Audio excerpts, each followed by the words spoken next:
In my last video, I dropped some harsh truths about the Phoenix real estate inventory right now, and I got a little bit of pushback. So today we are pivoting from the problem to the solution. And yes, the houses on the market right now don't really match the price tag, but this does create an opportunity for smart buyers. So how do you turn a subpar property into an equity gold mine? Today we are going to talk about the Phoenix turnaround strategy, which is finding the wealth inside a broken market. We are going to focus on the two golden rules of real estate. The first one is location, location, location.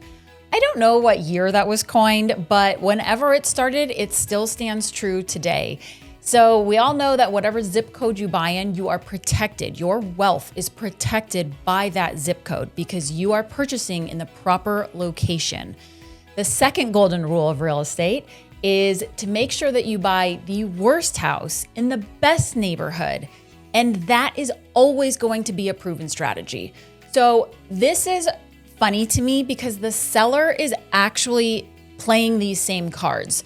The reason why we're seeing these somewhat crappy houses for high dollar in great neighborhoods is because the sellers are putting all of their eggs in the location basket. And it's kind of working. So the strategy here is to choose a house, ideally not the best one, in the neighborhood that you deem the most important, that has the best resale value, that is highly desirable. And then you just know that you are paying for the location and not necessarily the house, because the house can be changed, the location cannot. And this is what happens when you go and you see about 50 houses with a buyer. And I think that strategy, it will always confirm what every single buyer wonders, right? So we will use Scottsdale as an example. When people move to Phoenix, they've all heard of Scottsdale. Everybody wants to check it out, and you either love it or you hate it. You're not really on the fence about it. But once you take a buyer out to see the different areas, maybe they're looking at Central Phoenix, maybe they're looking at the west side, such as Buckeye or Lavine. Perhaps they're going out to Gilbert, Mesa, Chandler, Santan, Queen Creek. They all have essentially been replicated from Scottsdale. A lot of the restaurants that you find in Scottsdale have branched out to all of these different major cities in the Phoenix metropolitan area.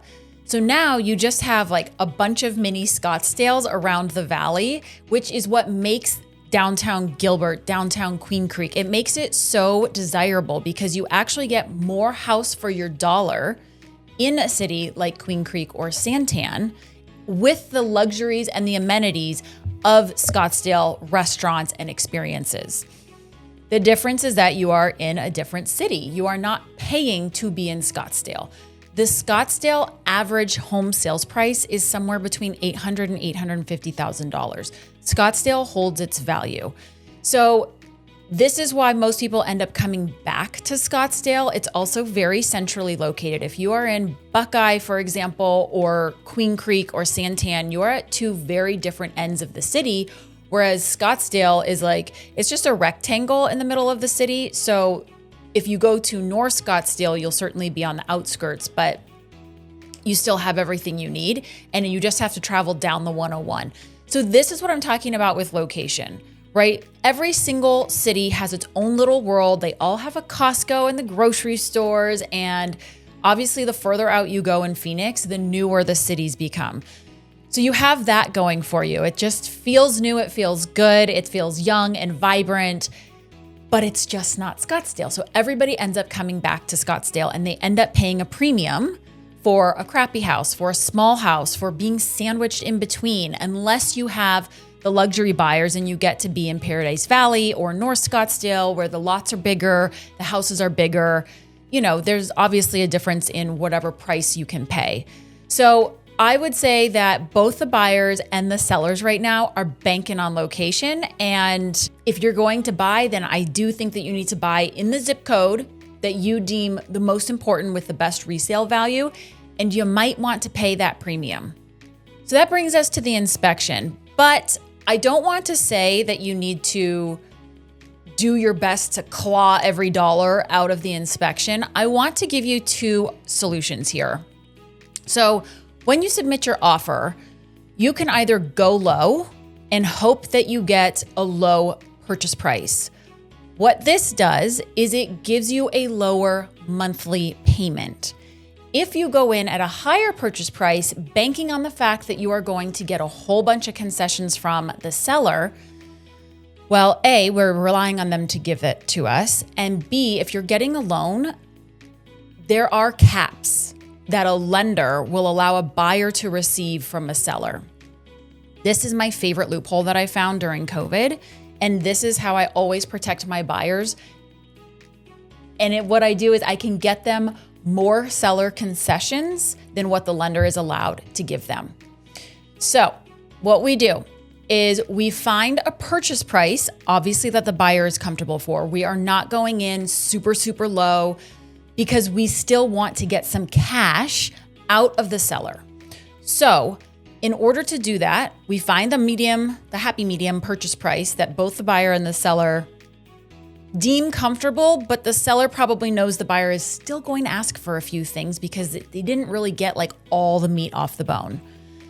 So once the buyer gets all of their inspections done, we really only focus on the big ticket things. So we have HVAC, roof, sewage, plumbing, pool if applicable, right? All the big things. And then we get a vendor to give us a quote. That quote can be used to the seller, to send to the seller and say, hey, Mr. Seller, these are the things that we want you to fix. Or you can give us a credit in lieu of. But the credit doesn't go to the buyer. The credit goes to the vendor. The seller, they can send as much money to a vendor. If it's a $50,000 roof repair, all 50 grand can go to that vendor. And when we close, the buyer now has the full $50,000 at the roofing company to start the work. That is the workaround with this. And I want you to think about which is more important to you. Is it more important to you to have a low monthly and you will just pay the cash out of pocket for the remodel? Or is it more important for you to get the cash from the seller? Because getting $60,000 cash from a seller is very different than like $60 off a month on your mortgage. And I think most people, if they feel stretched or they feel a little bit uncomfortable with the down payment, then they feel like, oh my gosh, I can't now go spend the cash to have the remodel. So this is the loophole. The seller Venmos. The seller sends the money through title at closing to the vendor. That's what we're doing here. So you can either use the inspection as your shield or you can use the contract price as your shield. You just have to determine which is more important to you. The Phoenix market is not impossible. It's just a different strategy right now. When you stop chasing that illusion of the perfect turnkey home and you start focusing on the geographic monopolies and asset potential, you win. I understand that not every single person wants to go through a remodel because it can be like a full-time job. And I totally understand that. Not all of us want to take that project on, but because majority of the people now don't want to deal with a remodel, the houses that are remodeled are becoming slimmer and slimmer and have higher competition. So it is very important to take this into consideration because this is where you have your hidden equity. If you are looking for a hidden equity agent in your city, feel free to reach out. I'm happy to put you in touch with someone who has been vetted by me, works like me, and can help you with these important strategies when you're buying a home.